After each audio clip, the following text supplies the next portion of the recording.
Welcome to the 255, where we make business easy. If you ever felt overwhelmed by the complexity of running your business or unsure about the right steps to grow profitably, then you're in the right place. I'm Arnold Shields, and I specialize in breaking down complex business challenges into simple, actionable steps that anyone can understand and implement. In this podcast series, we'll talk about a powerful framework I've developed called the 255. It's about two fundamentals, 5 multipliers, and 5 foundation stones that form the blueprint for building a thriving and sustainable business. Whether you're just starting out or running an established company, this framework gives you the tools to make smarter decisions, increase profitability, and unlock the full potential of your business. Why listen to the 255? Because running a business shouldn't feel overwhelming. My mission is to make even the most complicated aspects of business easy to grasp and practical to apply. From understanding cash flow to leveraging the growth multipliers, I'll share strategies and insights to help you take control of your business and build long-term value. Welcome, and today we're going to look at another layer of the 255 framework, which is the conversion rate, one of the multipliers. Your conversion rate is probably one of the most critical metrics in your sales process. It tells you how many leads you're successful turning into paying customers. It's your offer and action. And while marketing focuses on generating leads, conversion is the sales team's job. Their mission is to take those leads and close the deal. And measuring conversion rate varies by business. For e-commerce, it might be units divided by website sessions. For a service business, it could be the number of invoices divided by total sales call, or it might be the number of invoices generated by the number of inquiries or meetings held. Right? Basically, it's the number of units you sell or the invoices you issue divided by the number of leads. The key is consistency and simplicity in tracking. You don't want something that's really complicated to work out. You want to try and keep it as simple as possible so you can measure that over time. And what we're looking at here is really small increases in conversion rate consistently apply. Now, if you've got a very low conversion rate, then tiny changes to your product listing or offer can produce massive results. Increasing conversion rates from 2% to 3% is a 50% increase in sales. In an e-commerce business, that could be as simple as having a better image for your product. Remember, to achieve exponential growth, you don't need massive increases. We just need small increases consistently applied. We need to increase conversion rate by, say, 5% each month. Yeah, a 10% conversion rate increasing at 5% increases to 10.5%. It's tiny increases. 12 months of 5% increases leads to a conversion rate of 18%. You almost doubled your sales just by tiny increases. You get those tiny increases by incremental changes. Find an improvement, lock it in through systems, and work on the next improvement. So how can we increase our conversion rate? Well, simple things is if you're running an e-commerce business, it could be finding a better image. And that could apply to a number of different things on your website or in your brochures, etc. Using different words. It could be your titles or it could be your descriptions. Just using better words that attract people to solving their problem. Asking for a sale at a different point, whether you're asking for that sale too early in the process or too late. They've already made up their mind and you haven't actually given them an offer. So you need to think about when you're asking for that sale and making sure that they have all the information they need to make a decision. Focusing on the benefits rather than the features. What are they going to gain from buying your product service? What problems does it solve? How is it going to make their life, business better? You can look at what type of frictions is there in their sale process. Is it too hard to make the sale? Can they find the add to cart button? Is there too many steps to getting that sale? We can also, chasing cart abandonment. A simple email following that up. It could be as simple as they didn't have their credit card with them at time. Ideally, you want to be split testing these, but it's not always possible because you don't have, in some cases, enough traffic. one of the things we think about is how many businesses have no system for converting sales. I mean, you can't hope to increase your conversions without having a system in place. At its core, the conversion rate is about solving problems. Why are your customers buying or not buying? If your rate's too low, it could be your offer isn't addressing their needs or pain points effectively.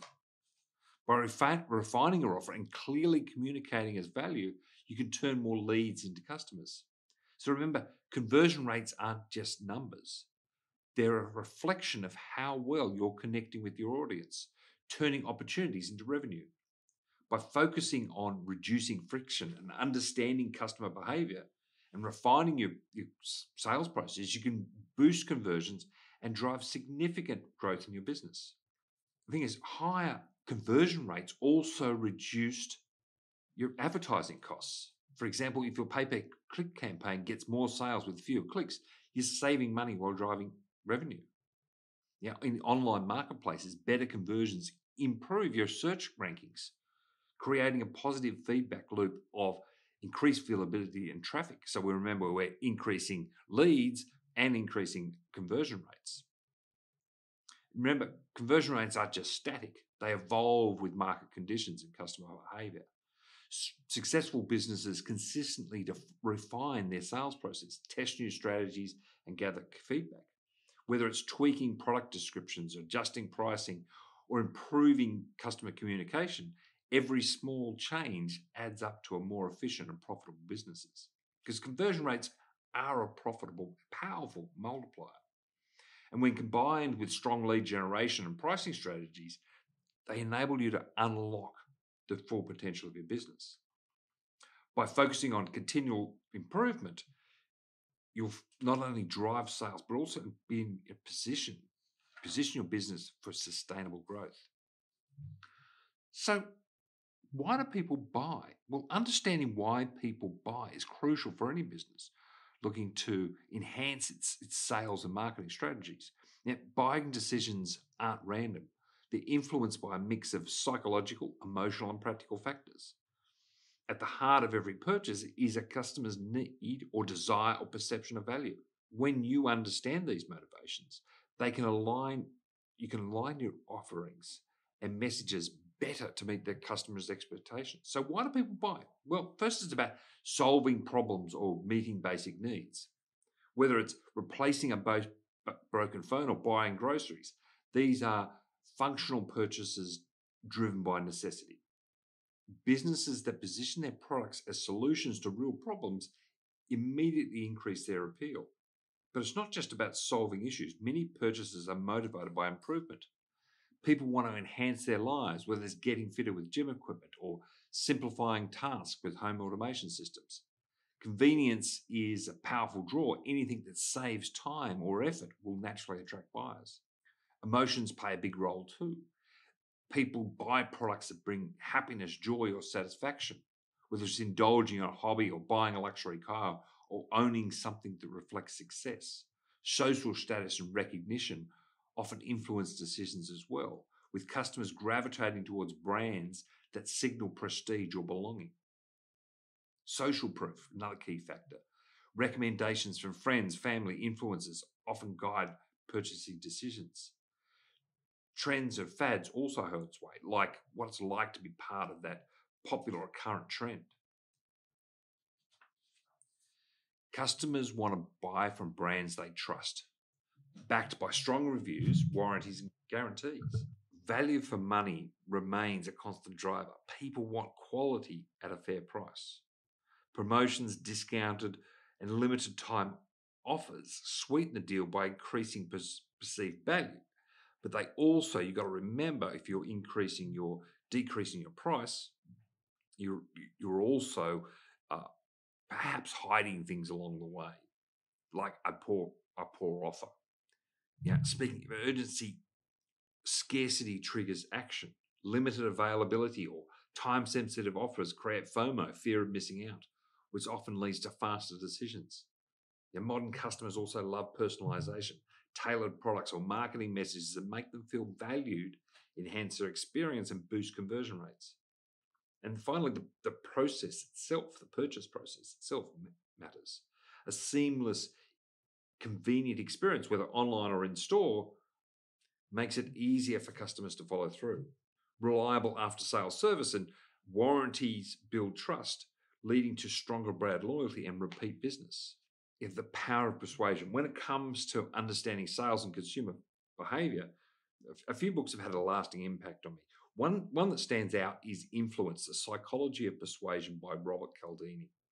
I've read it multiple times, and it's just a treasure trove of insights into how persuasion works across all industries, not just e-commerce. Cialdini outlines 6 principles of persuasion. These are game changers for any business. The first one is reciprocity. When you give something for free, people could feel compelled to give back. That's why we offer free content, blogs, videos, downloadable templates. It builds goodwill and encourages engagement. Commitment. People want to act consistently with their beliefs. If you're pricing at a premium, every aspect of your product, imagery, customer experience needs to reflect that value. A disconnect will cost you sales or conversion rates. Social proof. Customers look for others for validation. Reviews, testimonial, influencer marketing are powerful tools to show that others trust your brand. Authority. Position yourself as an expert. Trust builds persuasion. Being seen as a credible leader makes your brand more influential. 5 is liking. People buy from brands they like. Building genuine connections through authentic engagement boosts conversions. Scarcity, limited supply or time-sensitive offers create urgency and motivate quick action. Another book I can recommend enough is Scientific Advertising by Claude Hopkins. Now, this book was written in 1923, and it's in the public domain now, so you can access it for free. And despite being over a century old, its principles are timeless. Hopkins revolutionized marketing with concepts like split testing, comparing different ad variations to see what worked best. So he would run different ads in different papers in different cities, and they'd each be slightly different. And those in the days where you had to cut out the offer and send it in. And he would run different ones to work out which one worked. Back then, it was coupons and direct mail and newspapers. Today, it's A/B testing for split ads, digital ads. The methods are the same. Test, refine, repeat. What makes Claude Hopkins' work so compelling is its simplicity. Stripped of the modern distractions, it focuses on fundamental principles, experimenting with messaging, offers, and presentation to find out what resonates with your audience.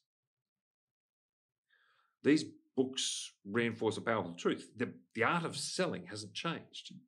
Whether it's leveraging psychology, building influence, or refining campaigns through trial and error, the core principles remain the same. When it comes to making a purchase, logic and emotion both play critical roles. And understanding how these two forces interact is essential for crafting effective marketing and sales strategies. Consumers evaluate products both rationally and emotionally, balancing practical considerations with how the product makes them feel. Let's talk more on how these dynamics shape the buying process and how businesses can leverage them to increase sales. Well, logical buying. So logic-based decisions are based on facts, analysis, functionality. These customers focus on practical aspects. Does the product meet my needs? Is it cost-effective and reliable? Does it simplify tasks and save time? For instance, a buyer evaluating laptops will compare battery life, speed, and price. Logical buyers want data, reviews, comparisons, and warranties to ensure they're making the right choice. Emotional buyers. So emotional purchases on the other hand are driven by feelings, desires, and personal experience. These buyers ask, how does a product make me feel? How does it represent my aspirations or values? Emotions like joy and comfort, nostalgia play a big role, as do social influences. Recommendations from friends, family, and influencers. Fear and anxiety are also powerful here too. driving purchases like insurance or security. Most decisions aren't purely logical or emotional. They're a mix. Take buying a car. Logic considers safety features and fuel efficiency, while emotion adds the desire for a stylish ride or loyalty to a brand. Businesses must address this balance. There are some sayings that people buy on emotion and justify with logic. Conversion rates are more than just a number. They're a direct reflection on how well your business connects with and converts leads into paying customers. Optimizing a conversion rate requires understanding your customers' needs and solving their problems and removing any friction in the buying process. By tracking metrics consistently, refining your sales process, and addressing key factors like cart abandonment, pricing, and messaging, you can achieve significant improvements over time. Remember, even a small increase, like moving from a 5% to a 6% conversion rate, can be a 20% boost in sales. The bottom line, conversion rates are a powerful multiplier in your business. If you focus on, rather than one big thing, just continual improvement, balancing emotional and logical appeals, and making that customer journey as seamless as possible. And when you do, you'll not only drive higher sales, but also build stronger, lasting relationships with your customers. When you look at conversion rates, if you get a higher conversion rate, it will start feeding into more leads. It will start feeding into a higher price. So you not only increase just one multiplier, but you're increasing all of them. A business that's really good at sales will be able to charge more. It will be able to get more leads. It will have a greater profit margin, contribution margin. If you've enjoyed today's episode, make sure to subscribe on Shopify or Apple Podcast or YouTube so you don't miss out on upcoming episodes. If you've got any questions or topics you'd like me to cover, reach out to me on LinkedIn, Arnold Shields. I'd love to hear from you. Include your questions on future discussions and episodes. Once again, I'm Arnold Shields. This is the 255. Thanks for listening and see you next time.